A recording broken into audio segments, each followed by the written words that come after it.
Yo guys, welcome to Shine Gaming to another League of Legends Best ADC guide. Today we're going to be discussing whether Miss Fortune is one of the best ADCs in Season 6 or not, and we'll be going through in detail all her abilities and items and builds and everything that makes her really OP. There's basically three main things. One's her ultimate for insane damage, 2 the E to CC the enemy team, and 3 is the Q for also really good early game damage. And over here I get a triple kill, but for some reason I don't know what happened to my Penta. It didn't get stolen or anything. I think just Rito just stole it. Damn you, Rito! So the first thing I'm going to talk about is her Q, which basically bounces off a target and hits the target behind it, prioritizing champions in like a 40-degree radius. And this is so damn OP in the early game because it basically does so much more damage to them in a really safe way, as you can just see over there. It just bounces and hits Ashe, deals loads of damage, and if you do kill the minion, it actually deals 50% more damage. One thing I really like about ADCs is if they have like a mini game involved with them. So Miss Fortune's mini game would be basically seeing when a minion's low health, trying to Q them and hit the enemy champion. It's kind of like a fun game, and you see it happen here right now against Caitlyn.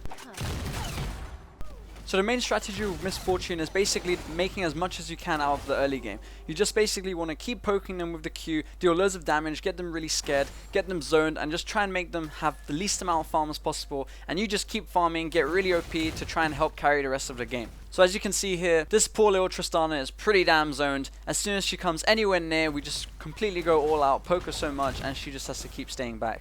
And also, Love Tap is her passive, and at level 1, it deals 39 additional AD, so that's basically 39 AD on your auto attack if, you know, obviously you reset it just by hitting a minion. So that's pretty damn good poke for you being against any other ADC. Now later on in the game when you're fed, you can use your Q to make really big damage. Like, look at this. Ashe is like nearly one hit away.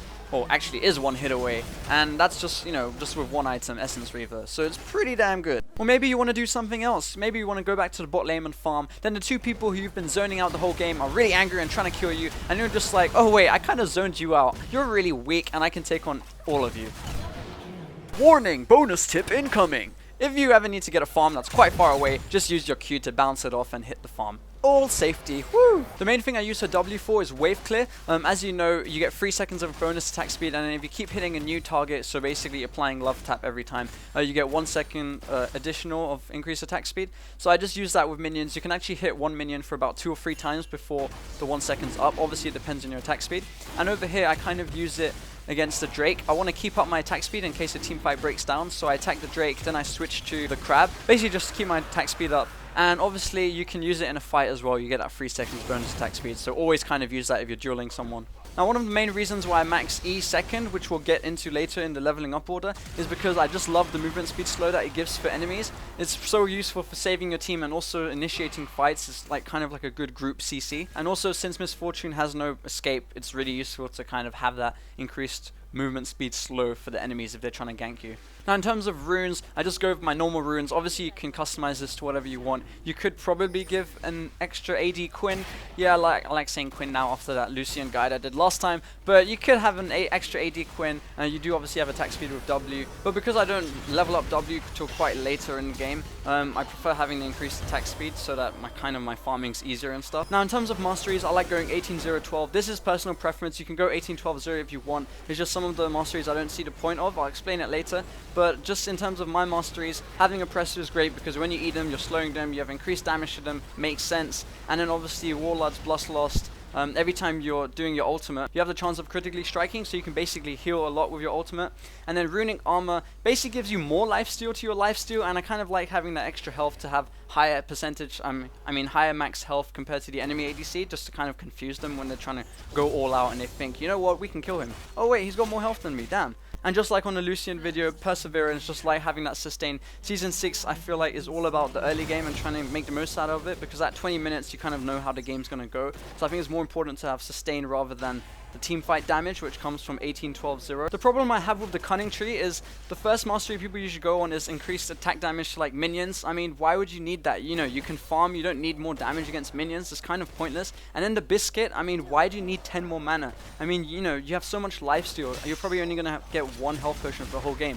I don't see why you'd invest in a mastery that gives you bonus health potions. Now obviously dealing more damage to enemy champions, you know, is a big difference, and that's kind of good, but I don't think it's worth giving up those two. But obviously, as I said before, this is personal preference. Now in terms of leveling up order, it's over here, basically maxing Q first, then E. I don't go for W until level 4 because W is mainly for when you're about to back and you just want to push the lane quicker before you do that. That happens around level 4 or maybe even further, so that's the main reason for that. Now in terms of item builds, obviously we have the standard starting items, and then we move on to this nice new layout I made of the build. It's pretty cool. You got the tank build, the no tank build. The Essence Reaver is really good because it just gives you so much CDR that you can just keep used to keep spanning your Q. As you can see here, I just use it so many times with the low cooldown and get that Lux to really low health, and eventually we do manage to kill her.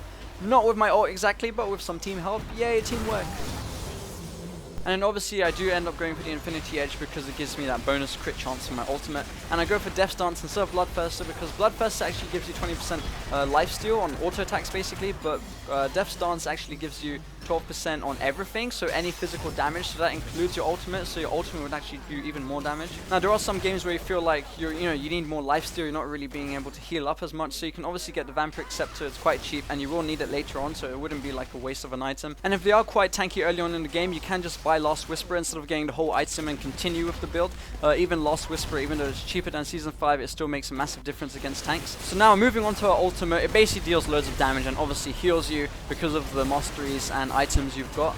The ultimate's also really good at giving your team confidence, because once you use it, like in this clip as I had at the beginning of the video, everyone's health is lowered, your team kind of knows, okay, we have a chance to win a team fight now, so people go in and some people get pentakills. Well, they should have got pentakills, but yeah, I don't know what happened there. Sad times. But yeah, I hope you guys enjoyed this video. If you did, it would be awesome if you could leave a like. That would mean a lot to me. And if you want, just leave in the comments what ADC guide you want to see next. I'll be working on these quite a lot. And make sure to subscribe if you haven't already for some more League footage and Battlefront if you're interested. And just as an epic way to end this video, I've got two kind of really interesting plays that I did with Misfortune. So hope you guys enjoyed them, and adios!